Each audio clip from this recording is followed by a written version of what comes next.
Musim penghujan baru saja tiba ketika Fahri, seorang pemuda dari Jakarta, datang ke desa Sukajati. Ia adalah lulusan luar negeri yang kini mengelola bisnis warisan ayahnya, perusahaan ekspor hasil bumi. Dalam misinya mencari tanah pertanian dan sumber daya lokal, ia disarankan datang ke Sukajadi oleh temannya. Dengan tampang rupawan, gaya bicara sopan, dan kepintaran yang terpancar dari setiap kata, Fahri dengan cepat menarik perhatian warga desa. Tapi yang paling terkesan adalah Jamilah yang cantik, cerdas, dan berakhlak baik. Putri sematawayang Kyai Mahrus. Sosok terpandang yang disegani karena ilmu agamanya yang tinggi dan karismanya yang menenangkan. Pertemuan pertama terjadi saat Fahri hendak sholat Jumat di masjid tempat Kyai Mahrus menjadi imam. Jamilah yang sedang membersihkan taman masjid bersama para santri putri tak sengaja bertemu pandang dengannya. Ada sesuatu di mata Jamilah yang membuat jantungnya berdetak lebih cepat, dan ternyata Fahri pun merasakan hal yang sama.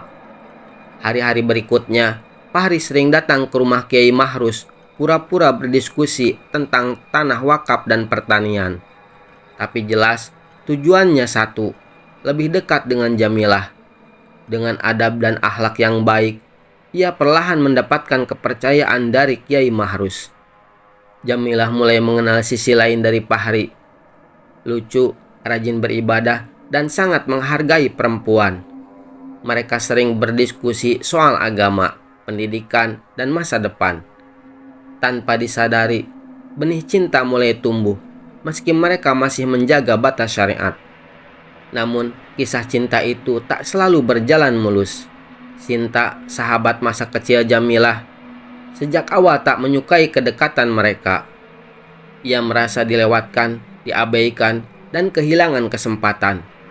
Diam-diam, Sinta memang menyukai Fahri sejak pertama melihatnya di masjid, dan merasa lebih layak untuk menjadi pasangannya. Ia mulai bersikap dingin kepada Jamilah dalam beberapa kesempatan. Ia menyindir bahwa Jamilah hanya menang tampang dan tak cocok jadi istri orang kota. Tapi Jamilah tetap bersikap sabar, meski hatinya mulai terluka oleh sikap sahabatnya sendiri. Puncaknya, Sinta secara diam-diam menyebarkan gosip bahwa Jamilah terlalu dekat dengan Fahri sebelum ada ikatan. Beberapa ibu-ibu mulai membicarakan, tapi Kyai Mahrus segera meluruskan semuanya. Sinta dan Jamilah dulu tak terpisahkan. Sejak kecil, mereka bermain bersama, belajar di langgar yang sama, bahkan saling menjaga rahasia. Tapi, semua berubah sejak bertemu Fahri. Sejak hari itu, Sinta mulai menjauh. Tak ada lagi tawa di antara mereka. Tak ada lagi panggilan sahabat. Dalam kesepian dan amarahnya, Sinta mulai mencari cara untuk merebut kembali kebahagiaan yang menurutnya telah dicuri. Fahri dengan tanggung jawab besar mendatangi Kyai Mahrus dan melamar Jamilah secara resmi. Saat mereka bertunangan, hati Sinta remuk. Hanya bisa tersenyum palsu, berpura-pura bahagia. Padahal setiap tawa seperti pisau yang mengiris dada. Pernikahan Jamilah dan Fahri digelar dengan sederhana namun hangat. Terlihat begitu serasi. Warga desa datang beramai-ramai. Pernikahan mereka menjadi buah bibir. Namun, di balik senyum-senyum ucapan selamat, tersembunyi satu hati yang menyimpan racun iri. Sinta, sahabat lama Jamilah. Karena Sinta diam-diam mencintai Fahri sejak dulu, ia merasa Jamilah merebut segalanya. Cinta, kebahagiaan, dan kehidupan sempurna yang ia impikan. Dari kejauhan, Sinta hanya menatap dengan mata berkaca-kaca, bukan karena haru, tapi karena api cemburu buta yang menggerogotinya. Hatinya menyala tanpa bisa dipadamkan. Lalu dari bisik-bisik tetangga, mendengar kabar tentang seorang dukun tua Nyai Ratmi yang tinggal di gubuk reyot dekat hutan. Dulu, katanya, ia pernah menghilangkan seorang istri kepala desa karena diminta oleh wanita simpanannya. Tapi tak ada yang berani bicara terang-terangan. Suatu malam, memberanikan diri datang ke sana.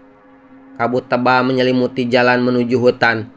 Gubuk itu berdiri sepi, tua dengan pintu yang separuh rapuh.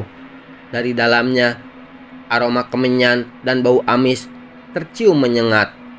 Dan di tengah ruangan gelap itu, duduklah seorang wanita tua dengan mata tajam dan kulit penuh keriput. Nyai Ratmi, yang dikenal ahli dalam ilmu hitam dan teluh mematikan. Aku tahu kau akan datang, katanya tanpa menoleh. Hatimu gelap, dan itu panggilan untukku. Aku ingin Jamilah mati, bisik Sinta dengan penuh amarah. Buat dia lenyap dari dunia. Aku ingin suaminya dan hartanya. Nyai Ratmi tersenyum tipis menyeramkan.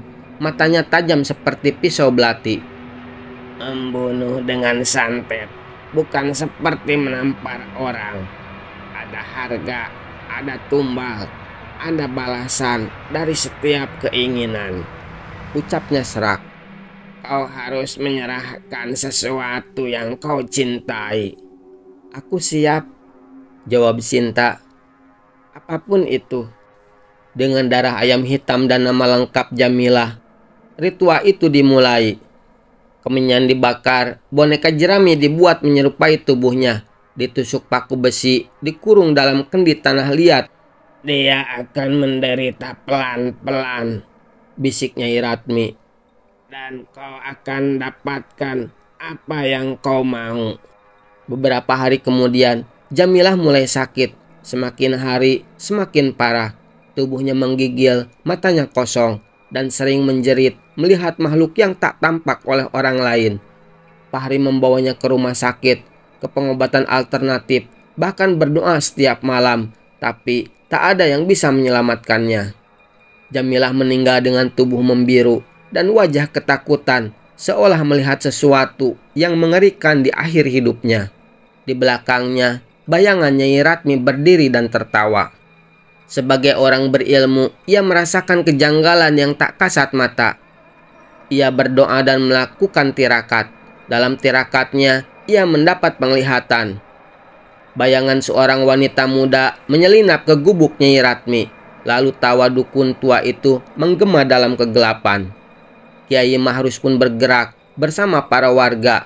Ia mendatangi rumah Sinta. Di sana ditemukan sisa-sisa ritual hitam, boneka jerami berwajah Jamilah, dan kain kapan kecil yang dilumuri darah.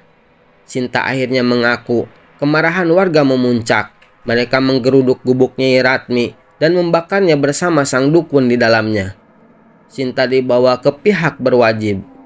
Saat gubuk itu terbakar, Nyai Ratmi sempat menoleh terakhir kalinya. Dan dia berbisik, jika aku mati, aku akan kembali. Dendamku belum selesai.